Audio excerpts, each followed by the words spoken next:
A University of California regent has written a scathing letter to UCLA's Undergrad Student Association after it condemned a scheduled campus speech by Israeli Omer Shem Tov, who had been held hostage by Hamas more than 500 days after the October 7th attacks.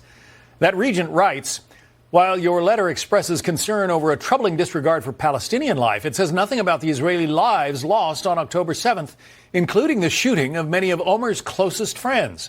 Nor does your letter mention the countless rapes and massacres carried out by Hamas on that day. It is as if none of that happened." Let's bring in Dr. Zachary Marschall, Campus Reform Editor-in-Chief. Dr. Marschall, there does seem to be a set of blinders that some of these organizations wear when it comes to looking at the situation of Hamas versus Israel. Absolutely, and it's great to be here. You know, this is such a symptom of the lack of viewpoint diversity in higher education. UCLA and every other elite school in this country needs to get its act together.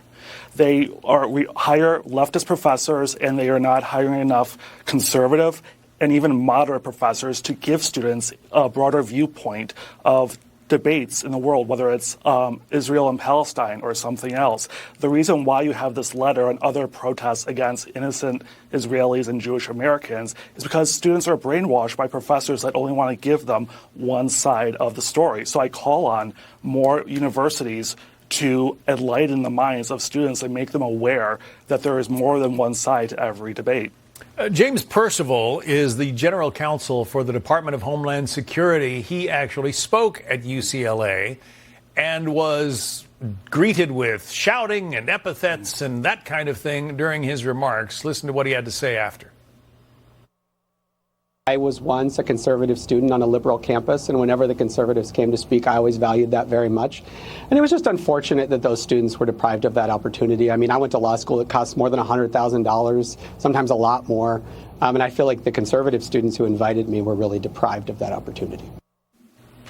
It is pretty amazing in this First Amendment land that people feel compelled to shout down or dismiss or even, get fired from speaking, removed from speaking because of their points of view. Yeah.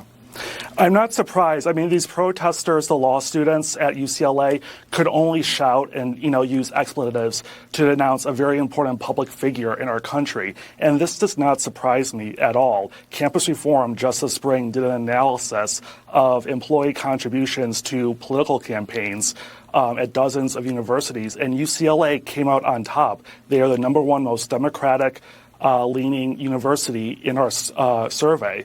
And this is going back to my call for more viewpoint diversity. Harvard, for example, is trying to invest millions of dollars into hiring about 30 more conservative professors. UCLA should follow suit. That letter from Jay Shores, the UCLA regent who wrote the Undergraduate Students Association, makes the point that this young man who was invited to speak was just going to the music festival, the Nova Music Festival, when he was kidnapped and held for something like 530 days by Hamas. You would think that young people would want to hear his experiences, but instead they just said, forget it. He can't come to campus. Yeah, it's, an indictment of a broken education system that needs to be reformed. And the only way we can do that is from external pressure. The Trump administration is suing UCLA as of February of this year over its failures to protect Jewish students and even Israelis on campus, such as the hostage victim. And I'm glad that the university is putting pressure on it. One other thing that people can do to make free speech, better protected at universities and to make all people safer on college campuses is to vote with your pocketbook. Don't attend these universities. Don't give money to schools that don't keep all students safe or don't promote, all sides of issues. Universities do change their behavior when their pocketbooks are threatened. Dr. Zachary Marschall, we appreciate your insight today. Thank you. Thanks.